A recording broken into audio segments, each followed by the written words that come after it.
అదే RTV app వార్తల్ని క్షణాల్లో చదివే అవకాశం ఉంటుంది. ఒక న్యూస్ పేపర్, ఒక టెలివిజన్ ఛానల్ మీ చేతుల్లో ఎప్పుడూ ఉంటాయి.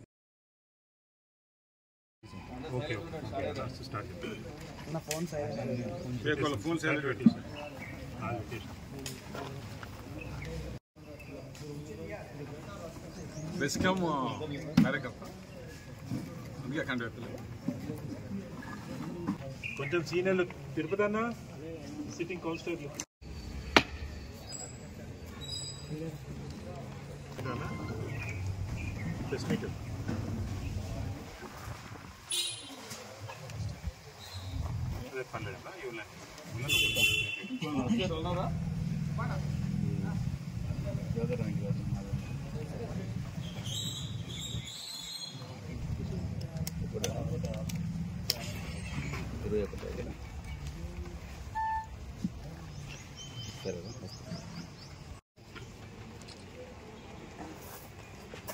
టీవీసోళ్ళు నచ్చిందా?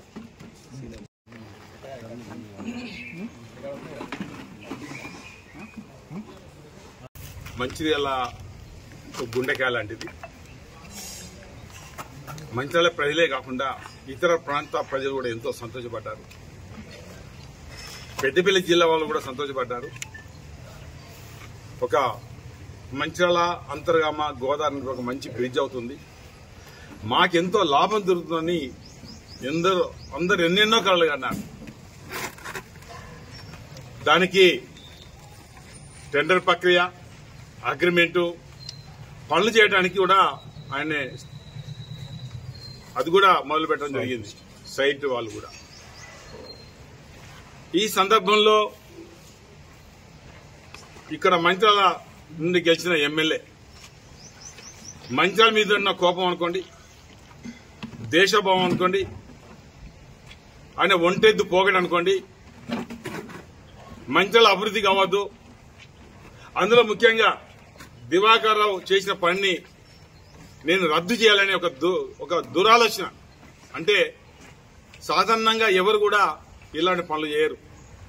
ఒకసారి ప్రజల నుంచి ఎలక్ట్ అయిన తర్వాత ప్రజలకు అనుకూలంగా పనిచేయాలి తప్ప ప్రజలకు 100% కావాలని దాన్ని రద్దు చేయడం అది మన మంచిర్యాల ఎమ్మెల్యేకే దక్కింది.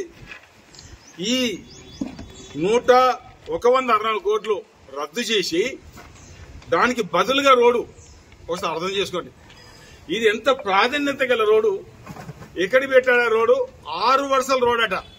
లక్ష్మీ టాకీస్ నుంచి రంగపేట వారి మీద బ్రిడ్జి గతంలో 13 కోట్లన్నర నేను మంజూరు చేశాను. అక్కడి నుంచి రంగపేట వరకు, రంగపేట నుంచి పాత మంచిర్యాల వరకు, రంగపేట నుంచి ఆండాల్ నగర్ వరకు అది జిల్లా ప్రెసిడెంట్లు ఇచ్చారు. ఇది రద్దు చేసి 6/3/2025 6 వరుసల రోడ్ అట.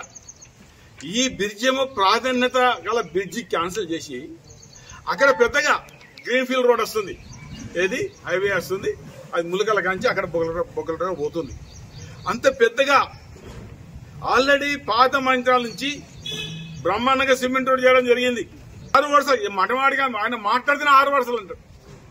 ఇవాళ పాత మంచిర్యాల నుంచి రసూల్ పిల్లగానికి చేసిందో 4 వరుసల రోడ్ అయితే లక్ష్మీ టాయిస్ కాంచి అక్కడికి ఇదంతా 6 వరుసలట. లక్ష్మీ టాయిస్ కాంచి సూపర్ దగ్గర బ్రహ్మాండంగా రోడ్ ఉంది, డివైడర్ ఉంది. అసలు లారీ కూడా భవిష్యత్తులో అటు నుంచి అడగపోతే ఇటు నుంచి ఇటపోతే.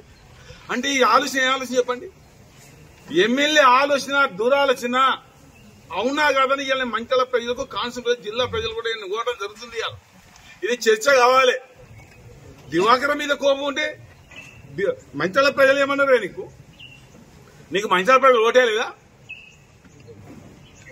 అంటే 6 వరుసలు అనేది అవసరం లేదు. నువ్వు అవసరం పెట్టు, తప్పలేదు. కానీ ఇది క్యాన్సిల్ చేసి ఎందుకు పెట్టినావు అంటే ప్రభుత్వం నువ్వు ఎమ్మెల్యే అనేది మాత్రాన ప్రభుత్వం నీ చేతులుంటే నీ ఇష్టారాజ్యమా? నీ ఇష్టారాజ్యం చెప్పండి. ఆయన ఒక వచ్చిన తర్వాత ప్రజలకు అనుకూలంగా మాట్లాడతావా, వ్యతిరేకంగా మాట్లాడతావా? ఇది నేను ఇలా మంచిర్యాల ప్రజానీకానికి, ఇది మంచిర్యాల గుండెకాయ లాంటిది. ఎంతో తిరిగితే, ఎంతో ప్రయత్నం చేస్తే ఆనాడు ముఖ్యమంత్రి గారు ఈ బిల్లు ఇచ్చారు కాబట్టి ఇది నువ్వు రద్దు చేసినావు. ప్రజలకు కష్టంగా ఏనాడైనా ప్రజలు నీకు ఎప్పటికీ వ్యతిరేకంగా ఉంటారు, రాసి పెట్టుకో.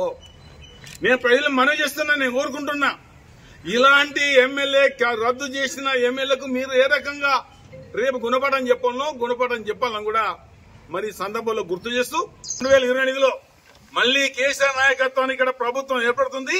ప్రభుత్వం ఏర్పడిన తర్వాత గతంలో చెప్పిన మళ్ళీ ఖచ్చితంగా ఈ గెలిచి మంచిర్యాల ప్రజల సౌకర్యంతో చేసే బాధ్యత మాదన్న మాట కూడా చెప్పడం జరుగుతుంది. మరిన్ని వీడియోస్ కోసం ఛానల్ ని సబ్స్క్రైబ్ చేయండి. లేటెస్ట్ అప్డేట్స్ కోసం వాట్సాప్ ఛానల్ ని ఫాలో చేయండి. అండ్ లింక్ డిస్క్రిప్షన్ లో ఉంది.